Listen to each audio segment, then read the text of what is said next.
Hi guys, welcome back to Your Daily Bible. My name is Lane, and today we're starting a new segment called Miracle Monday. Every Monday I'll be highlighting a miracle that we can find in the Bible. Today's miracle is the feeding of the 5,000. Here's the backstory on those verses.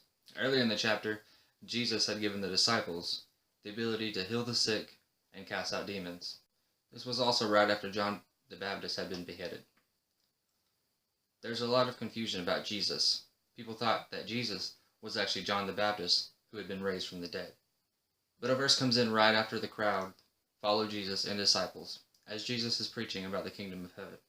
Luke chapter 9 verse 12 through 17 says, "Late in the afternoon, the 12 came to him and said, 'Send the crowd away so they can go to the surrounding villages and countryside and find food and lodging, because we are in a remote place here.' He replied, 'You give them something to eat.' They answered, 'We have only 5 loaves of bread and 2 fish.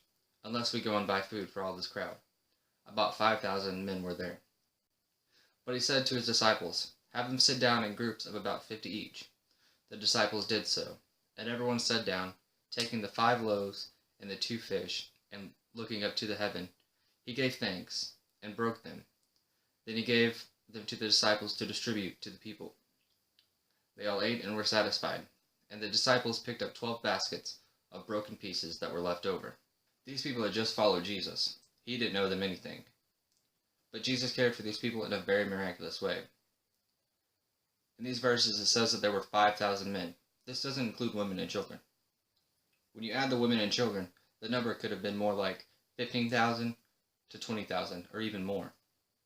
So what happens if you have 15,000 people in one area listening to one guy preach around lunchtime? Well, if it happened today, I would really hope that you have a really good caterer on hand.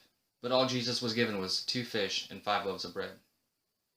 He had the people sit down, bless the food, and had the disciples pass it around. When everyone was full, the disciples picked up enough scraps to fill 12 baskets. The food never ran out. Just like the power, love, and strength of Jesus will never run out. And if that's not a miracle, I don't know what is. But remember, no matter how much we have to offer, Jesus can make it much, much more. Thanks for watching. Let me know in the comments below if you have a miracle that you would like me to mention on Miracle Monday. And don't forget to like and subscribe, and I will see you all tomorrow.